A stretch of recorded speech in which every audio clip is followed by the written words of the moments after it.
Ubiquiti had a lot of strengths. We had hardware design, antenna design, mechanical design. We had firmware and software and protocol design. But the one thing we were missing was really our own radio design and our own modem design.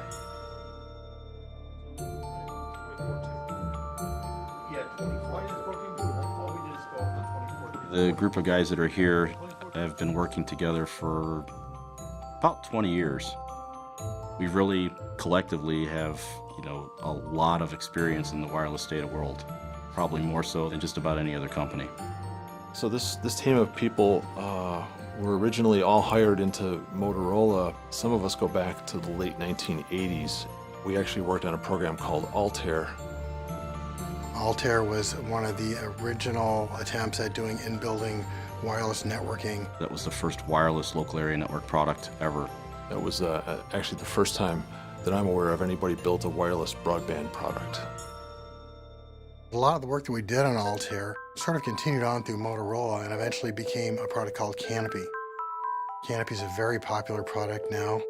It is a wireless internet distribution system used to provide high-speed internet to people, typically in houses where there isn't access to cable or high-speed DSL. We had kind of run the Canopy product through maturity, and I didn't see a whole lot of additional room for growth there. So the Ubiquiti team approached us. And we were looking to continue to build new stuff. And so that's what made it very interesting to be able to come over and work for Ubiquiti, because their focus is the new stuff. It's working on high speed, it's working on low cost. The freedom to design at our level is just go. What are you going to do? And it's like a clean sheet of paper, start with nothing. We could build and design this product basically any way we saw fit. The idea was just to be the best we could.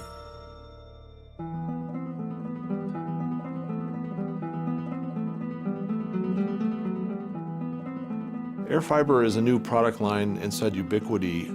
This is the first of several products that are highly efficient, high data rate wireless broadband products. Our design is something that's a little bit crazy. We're trying a zero IF radio at 24 gigahertz for 100 megahertz bandwidth, which is something that I'm not sure anybody else has been crazy enough to try. As fast as you can send a packet on an Ethernet wire, we can receive it and we can transmit it with no limitations. AirFiber is designed to be mounted up in a reasonably high location. It's a point-to-point network where the two antennas see each other. This is a system that under certain circumstances can work up to maybe 10 miles. It is going to be very easy to deploy and align. It's going to be a product that's going to require only one person to have to carry it up the tower and install it. There's a display on the bottom that tells you what sort of power is being received, as well as a fairly comprehensive web interface. We designed all aspects of it, the modem, the radio, the mechanical housing. This is a completely designed from scratch, purpose-built solution just to deliver backhaul. So it's not based on Wi-Fi or anybody else's standards-based solution. So it doesn't suffer any of the other overhead that you'd have to associate with that. So if you want to compare the data rates of existing products to our product, many of the products on the market today would give you the data rates like you would expect from like a garden hose, the flow rate of water through a garden hose. Our product will provide the flow rate of a fire hose. This product will do 1.4 gigabits of data, which is approximately 300 times faster than you would get from your normal home internet service provider.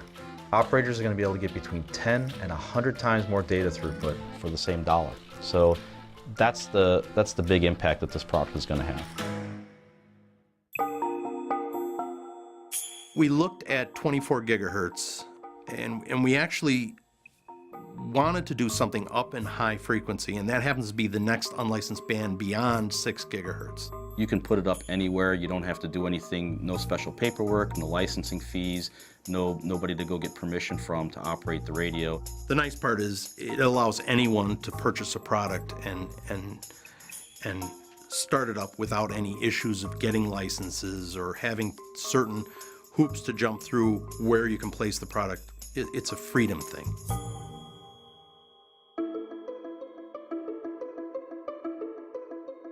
As far as I know, nobody builds a modem with this level of sophistication. Most people, when they build a modem, commit to custom silicon that's very expensive, very time-consuming. It's also very rigid in its architecture. You can't reprogram it. And if you make a mistake or a customer wants to change a feature, it's locked in stone and it's too late once it's committed. We call this a modem, but there may be times when we can actually reload different software into it and actually change the identity of this piece of hardware on the fly. So it's programmable and it can be flexible and do basically whatever function you want it to do.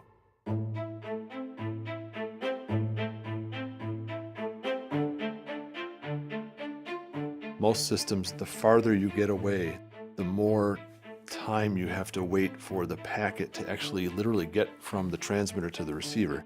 Even at the speed of light, when you're 10 or 20 miles away, it takes a long time for that packet to get there. So we actually have a patent pending that allows us to synchronously send packets so that the transmitted packets from both ends of the link actually can meet halfway in between in space. It doesn't have to wait to receive the packet before it transmits. They're both synchronized to global positioning in this case, and they can send packets simultaneously. In the developing world, there are many people who unfortunately have to will dig up the cables that go between various telecommunication centers trying to pull the copper for the scrap value. The scrap value of some of that copper with the price of copper these days could be more than a month's or 2 months' salary that normal people would have in those countries. When people are laying copper or they're laying fiber, the guy that's digging it up is not educated enough to know the difference between the two types of cable. And so he'll dig up the fiber cable, cut it, and then look and say, oh, it's not copper, and leave it and go. But the problem is he's just disrupted a significant amount of data traffic because he's cut that fiber. The nice thing about a wireless data link like ours is that you can secure both ends of the transmission link, and you don't have to worry about the mile or 2 or 5 or 10 miles in between. You don't have to worry about securing that and making sure nobody's digging up your cable because there is no cable.